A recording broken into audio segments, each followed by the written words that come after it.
अस्सलाम वालेकुम तमाम देखने वाले को। साबिक वजीर आजम इमरान खान ने अपने एक दोस्त से मुलाकात के बाद अपने एक देरीना दोस्त, पुराने दोस्त जो चेयरमैन पीटीआई के साथ उस वक्त से हैं जब से तहरीक इंसाफ बनी है, उन्हें एक मैसेज भेजा है और उन्होंने उनसे आप कह लें कि मदद तलब की है इस मुश्किल सिचुएशन में। ये सारा मामला क्या है आपके सामने रखूंगा। साथ साथ हम बात करेंगे जो कि नौजवान एक पिंडी में सिक्योरिटी फोर्सेस की फायरिंग से मारा गया। पहले उसने सिक्योरिटी फोर्सेस पे हमला किया, एक जवान जख्मी हुआ, उसके टांग में गोली लगी और जवाबी कार्रवाई में वो मारा गया। अब वो तहरीक इंसाफ का कारकुन तो था, ये वीडियो से भी साबित है, और शफी जान टीवी पे बैठ के मान चुके हैं। अब बात यह है कि क्या तहरीक इंसाफ के इंस्ट्रक्शंस पे गया था या उसका इंडिविजुअल एक्ट है, क्योंकि बताया गया है कि उसका दिमागी तवाजुन दुरुस्त नहीं था। ये सारे जो मामलात हैं आपके सामने रखेंगे। जो लोग यूट्यूब के ऊपर देख रहे होते हैं वो चैनल सब्सक्राइब करना ना भूला करें, और अगर आप फेसबुक पे देख रहे हैं तो वीडियो को शेयर करना और पेज को फॉलो करना ना भूला करें, और टिकटॉक वाले भी पेज को फॉलो कर लिया करें।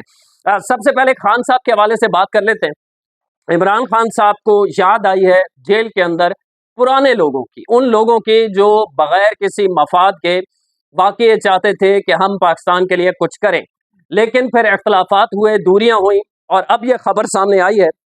सबसे पहले खबर ब्रेक की है एजाज सैयद सीनियर सहाफ़ी हैं आसिफ बशीर चौधरी, उनके साथ टॉक शो के नाम से जो वो यूट्यूब करते हैं, उसमें आसिफ बशीर चौधरी साहब ने कहा है कि एक देरीना दोस्त से जब खान साहब की जेल के अंदर मुलाकात हुई तो उन्होंने याद किया अकबर एस बाबर साहब को।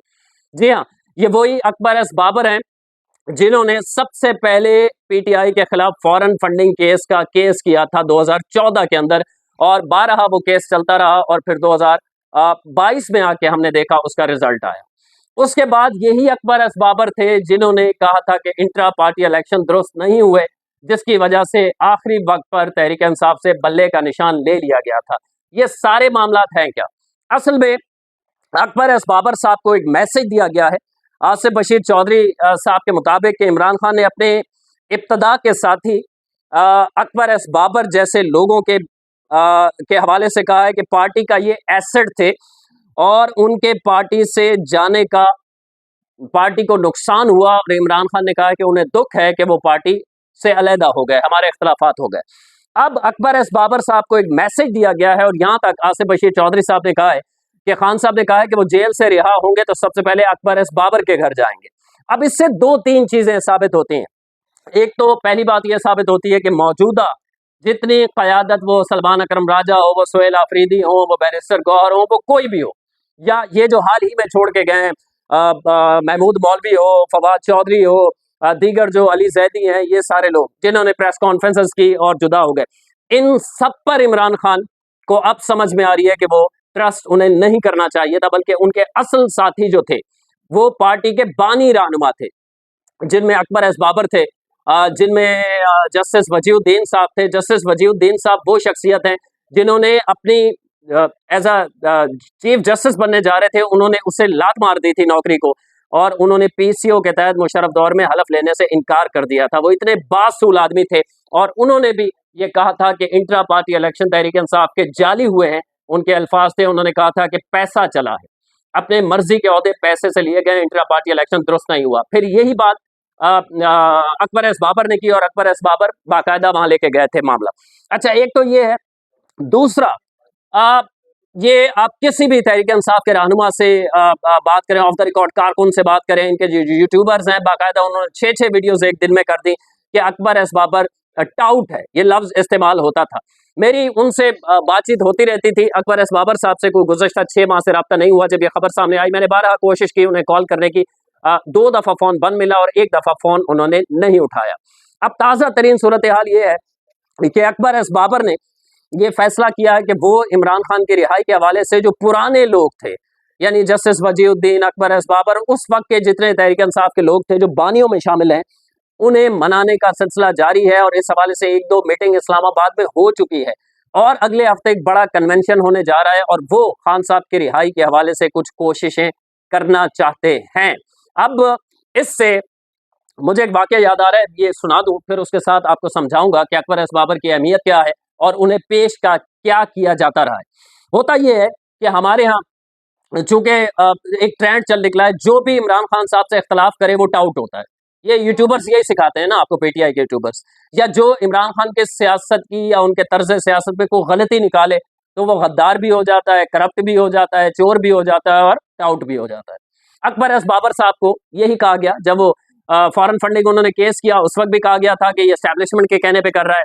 हालांकि वो असूल की बुनियाद पे ये बात करते थे कि इससे पार्टी की शफाफियत बरकरार रहेगी, आपने गलतियां की हैं उनको सही करें। फिर उन्होंने इंट्रा पार्टी इलेक्शन जो फेक हुए थे, सबको पता है, उस पे अकबर एस बाबर, उस वक्त के चीफ जस्टिस काजी फायज जैसा क्या गालियां नहीं दी गई उन्हें। लेकिन ये जो मौजूदा, मुझे याद है जब जस्टिस काजी फायज ईसा के खिलाफ रेफरेंस दायर किया था पीटीआई ने, इमरान खान ने अपने दौर में, तो उस वक्त तमाम पीटीआई वाले यूट्यूबर्स बैठ के, एक इस्लामाबाद से इनके पीटीआई के एक्टिविस्ट, वो दिन में 4-5 वीडियो करते थे और अल्लाह माफ करे मतलब काजी फायज ईसा को फिरौन पेश करते थे। और जब इमरान खान की हुकूमत चली गई तो इमरान खान ने कहा वो मैंने तो रेफरेंस दायर नहीं किया था, वो तो कहीं और से आया। तो ये टोटल औकात होती है आपको इस्तेमाल करने वालों को। यूट्यूबर्स को थोड़ा सोचना चाहिए कि प्रोपेगेंडे को आगे ना बढ़ाया करें।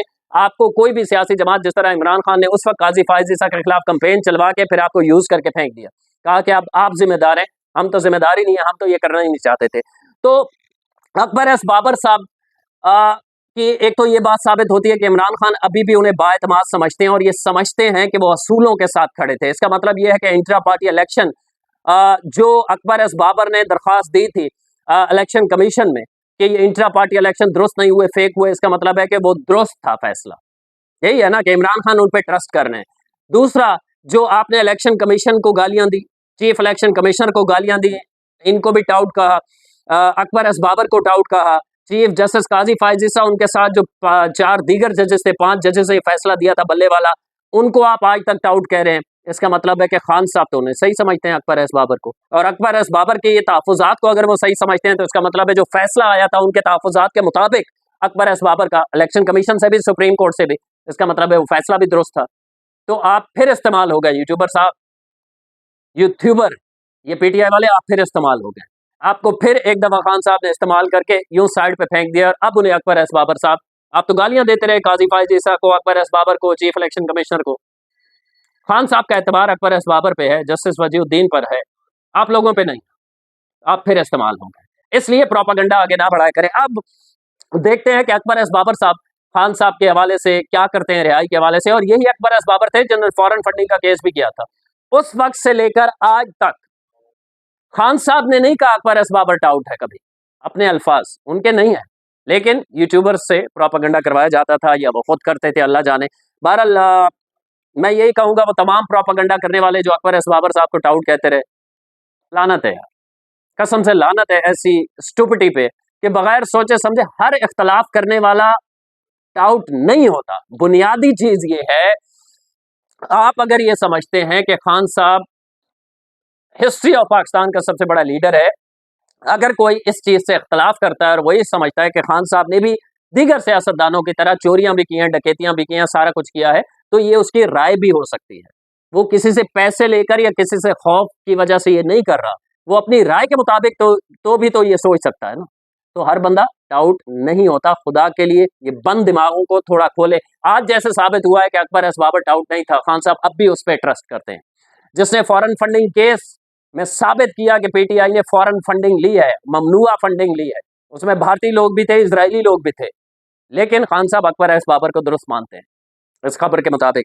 जिसने बल्ला आपसे वापस लिया, दरखास्त किसने दी थी? 4-5 लोग और थे और अकबर एस बाबर साहब जो थे फ्रंट पे थे, उन्होंने दरखास्त दी थी इलेक्शन कमीशन में कि इलेक्शन एक्ट 2017 के मुताबिक इन्होंने जाली इलेक्शन इंट्रा पार्टी कराया और आप बल्ले का निशान वापस लें, और लिया इलेक्शन कमीशन ने, और सुप्रीम कोर्ट ने भी उस फैसले को कंटिन्यू किया।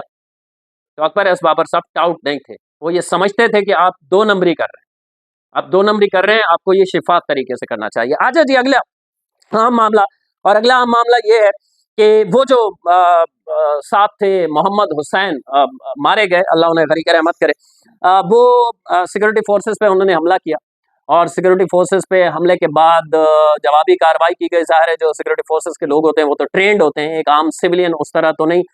एक सिपाही की टांग में बताया जा रहा है गोली लगी है और उस जवाबी फायरिंग में वो मारा गया है। अब इस पे जो शफी जान है उन्होंने कहा कि मोहम्मद हुसैन हमारा कारकुन था, मान रहे हैं, और ये बताया जा रहा है कि सुहेल अफरीदी के हल्के का ही था। हमारे लाखों कारकुन हैं, इसका ज़हनी तवाज़ुन दुरुस्त नहीं था। अब इसमें मैं थोड़ी बात करना चाहूँगा। कह रहे हैं शफ़ी जान इसका ज़हनी तवाज़ुन दुरुस्त नहीं था, कानून नाफ़िज़ करने वाले इदारे के लोग ज़ख्मी हुए, हम इस वाक़े की मज़म्मत करते हैं, इस वाक़े को तहरीक-ए-इंसाफ से ना जोड़ा जाए। अच्छा, ये तो मैं नहीं कहता कि तहरीक-ए-इंसाफ ने ये भी इसकी तहकीकात हो रही हैं। अहमद मंसूर साहब हैं, बड़े क्रेडिबल जर्नलिस्ट हैं, उन्होंने कहा है कि बाकायदा उसके फ़ोन रिकॉर्ड जब निकाला गया तो तहरीक-ए-इंसाफ की मर्कज़ी क़यादत से राब्ते में था वो कारकुन। बहरहाल अल्लाह जाने तहकीकात के बाद ही सामने आएगा। लेकिन ज़हनी मरीज़ आप गलत कह रहे हैं, शफ़ी जान साहब, वो ज़हनी मरीज़ नहीं होगा, उसकी वजह मैं आपको बता देता हूँ। एक बंदा केपीके से चलता है, वो जीएचक्यू के बाहर इंतज़ार करता है, सिक्योरिटी फोर्सेस का अगर गुस्सा ही होता उसे रियासत के खिलाफ तो किसी भी सरकारी इदारे पे भी हमला कर सकता था ना। सिक्योरिटी फोर्सेस के लिए वेट करता है वहां खड़ा होकर, फिर उन पे हमलावर होता है। इसका मतलब पागल नहीं था, वो ब्रेन वॉश था। अब ये दूसरा जुमला दुरुस्त है, पहला दुरुस्त नहीं है। और ब्रेन वॉश किसने किया था?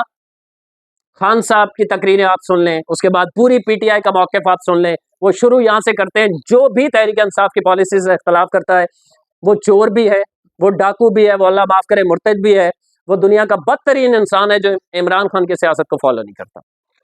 यही आपने लोगों को सिखाया ना। फिर वो स्टूपिड किस्म का आदमी बाहर बैठ के लंदन में उसने कल क्या बोला कि मेरे 3 लोगों से जीएचक्यू में बात हुई है, वो वजह सही। ये बोंगे लोग यार। और इमरान खान अब इस दुनिया में नहीं रहे। जब कारकुन को आप ये मंजन बेचेंगे खड़े होके और आप बताएंगे कि खान साहब पे तो बड़ा भाई खान साहब एक जुर्म में साबित हुआ है अदालत में, वो जेल में है, कानून के मुताबिक जेल में है वो। हाँ, उनको एक्सरसाइज की मशीनें भी दी गई हैं, उनकी पसंद का खाना भी दिया जाता है, उनसे हफ्ते में एक दफा उनकी वाइफ से मुलाकात भी करवाई जाती है। बहनों की जहाँ तक मुलाकात का मामला है, ये कोताही है, हुकूमत की मुलाकात होनी चाहिए। लेकिन वो जुर्म करके वहां बंद है, उसने जुर्म किया है और ये साबित है। 190 मिलियन पाउंड केस हो, या आपने वो बयान नहीं सुना कि हाँ मैंने घड़ी बेची है, तो और क्या सबूत चाहिए? तो आप लोगों को ब्रेन वॉश करें, इतना करें कि ये हमारा सियासी मुखालिफ है, उसे मुर्तद करार ना दें, उसे खुदा ना खास्ता मतलब आप ये करार ना दें जो आप देते हैं। फिर इस किस्म के छोटे ज़हन सादा लोग जो ज़्यादा पढ़े लिखे नहीं होते, वो इस तरह एक्सट्रीम स्टेप उठाने पे तैयार हो जाते हैं। अब वो जो बेटा गया है, उसके माँ-बाप से पूछें, शफ़ी जान जवाब देगा, सोहेल अफरीदी जवाब देगा। ये जो बैठ के आप तड़का लगा-लगा के तकरीरें करते हैं, मतलब पाकिस्तान की सियासत में सियासी इख्तिलाफात होते थे, आपने तो कुछ और ही मतलब जो भी तहरीक-ए-इंसाफ का फॉलोअर नहीं है, वो उसे मार दिया जाए। जो भी तहरीक-ए-इंसाफ से इख्तिलाफ करता है या खामियां बताता है आपको कि आपने गलत किया है, 13 साल से केपी के आपने तबाह करके रख दिया है, उसे मार दें आप। आप लोगों को ये ब्रेन वॉश कर रहे हैं। तो सर वो ज़हनी मरीज़ नहीं था, वो ब्रेन वॉश था, और ब्रेन वॉश करने वाले आप ज़िम्मेदार थे इसके, जिसमें उस बेचारे की जान चली गई है। तो इसके आप ज़िम्मेदार हैं। अगली वीडियो तक के लिए अल्लाह ने